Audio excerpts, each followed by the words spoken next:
Well, hello everybody. Good morning, good day, or good evening, or good night from wherever you are. If all is working all right in our Facebook stream, you should be seeing me right now live with on the little screen here Reid, who's in India and who was nice enough to join us in this AMA coach chat to help share the knowledge around the world. So Graham, well, needs little introduction like like his predecessors in this AMA coach chat. Coach of India, used to be coach, well, born and raised in Australia, obviously, but traveled the globe for his hockey in Holland and coached in Australia. But at the moment he is in Bangalore. Let me just put you on the big screen. Let's start with that. And there we go. And let's see if we got some questions. Well, first off, welcome, Good Graham. morning. Thank you very much. Good to be here, Ernst, and welcome everybody. Okay, let me see if we've got some questions already here in the house. Let me start with the first question myself. Graham, we're living crazy times at the moment throughout the world with this COVID-19 virus locking us down all over the world. But from what we've seen so far in India, it seems that it was or is still business as usual. Since you're in a particular situation where you are all in one location, that you were able to train for a lot longer than the rest. Is that still the case? Yeah, it was actually we were in a good position, but after the PM decided that the whole country should lock down, then that was the time when we had to also pull back to our rooms and our apartments, and yeah, which means that we're doing what everyone else is doing around the world at the moment, and trying to come up with different ways of maintaining our fitness and our sanity and our positiveness. Okay, yeah. Same for everybody around the world then at this moment. Yeah. Okay, I've got the first question here. Let me put that on the screen. Roberto, how is the temperament of the players in India and their tactical discipline and their game understanding if you compare it to others? Yeah, one of the things that I've really enjoyed seeing since I've come to India is, and I think this is the same whether you are a coach or whether you're a player. You are a sum of your experiences that we have all had, and one of the things that you can see from these guys, from this group, are the coaches that they've had in the past, and they've all been world-class coaches, and each of them have left a little bit of a signature behind, and you see that in the different ways that the guys play and the comments they make. What I was really pleased about was how tactical they were and how technically savvy they were. All of them have not laptops but iPads, and they're very good at picking out clips after the games. All the things that really are needed to be a top class player these days. These guys have those skills, so that was really an enjoyable part.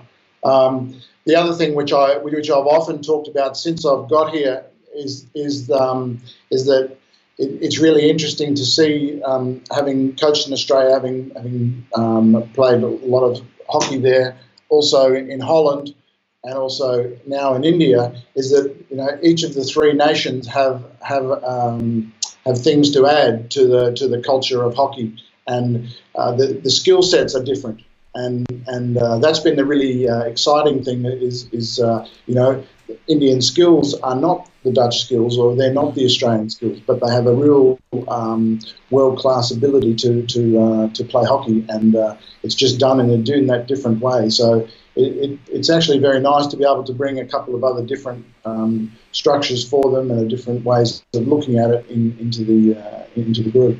Mm-hmm. Ben asked a question here.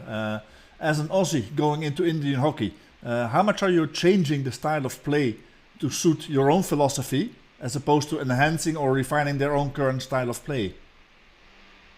Yeah, I think if you look at the other part of that same question, there are a lot of things that you see from the previous, for example, Dutch coaches, but also, for example, Chris, my assistant coach, was played under myself and Rick for a long time, and so he understands the way that we like to play hockey. So to be totally honest, early on, I didn't try and change too much at all.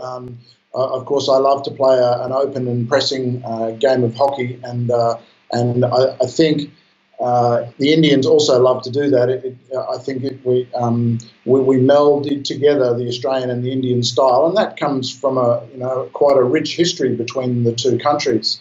Australian hockey actually got a big kick on from the Indian game. A lot of the Anglo-Indian players, or at least started their hockey in India and then brought it over to, for example, Perth, and people like Kevin Carton, the Pierce brothers, and those sort of things. Those sort of guys had a real big impact on Australia, and so I heard Rick speaking in Delhi the other day, and he was sort of informing the locals that that's the case. That's the great thing about hockey, is that we are able to share exactly what we're doing today. We're able to share that knowledge together, and I think you see that in the way that the Indians play. They're very attacking, they're very aggressive, and they love to that. I think one of the things that tends to happen when a foreigner comes into here is you want their defence to get better, and I think over the years we've seen that, and that's probably why they've come back up into world hockey. But also they love to attack, and so that's an exciting thing to be able to try and bring out. Don't take it away from them, please. No, exactly right. That's exactly right. Yeah. Alejandro from Spain. How do you manage the selection of players, talking about their different religions? Different religions. Yeah, that's an interesting one. I'm assuming you're meaning in the current Indian team. Yeah. And look, I one of the things that I try and do is to treat everybody equally, and I think that's the biggest thing. Is that it was very nice to come in to an environment where I was fresh, I was new. I hadn't seen a lot of these players. I'd seen them, a fair portion of them play internationally, of course, but there's quite a few of the players that I hadn't seen before. And to be honest, it didn't. I don't care which caste they're from, what their background is, what their religion is. It was a very nice way to start with the group, and the feedback from the players has been along those lines, that it's nice to be treated equally, but not necessarily equally, but fairly. Everyone. Yeah. So that's. I certainly don't buy into any of that. Well, one of the things that I will say is that it doesn't really matter whether you're talking about India, whether you're talking about Holland, or whether you're talking about Australia, because in Australia, for example, you're in the Australian team, you always have the Queensland versus New South Wales and Western Australia, and there's always those different cultures exist in every country. Exactly. That's right. It doesn't really matter whether it's religion based or whether it's just that you actually have been brought up with these guys. They've played with each other, so they have connections. And of course, you see that we saw that in the Dutch team, in my Amsterdam team when I was there. Absolutely. You have those connections with players, and so our job as a coach is to try and make sure that those connections are broadened and away from any of those those little cliques, if you like. Mm-hmm. Completely different question here from Sumi Sharma. How many players from your Indian team max out the yo-yo test? Yeah. It's a good question. I'm not sure now, to be honest. Quite a few of them, 4 or 5, I think, at the time, and quite a lot of the others also got to pretty much the last or second last rung on that test. So that was a very nice thing. And also, what was great was that it was after a gap or after a break, I beg your pardon. So. You know what it's like as a coach. You ask your players to do stuff while they're away, and they did that and came back, fit. So very, very good.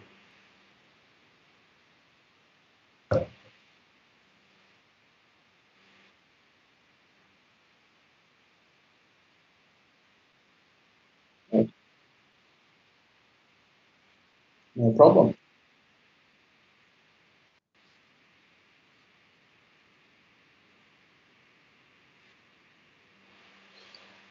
Yeah, I Oh, think. sorry, Graham. I I made the same mistake like I usually do. I had my mic muted again. Uh, So let me repeat the question for the viewers who couldn't hear it. They can see it on the screen, but still.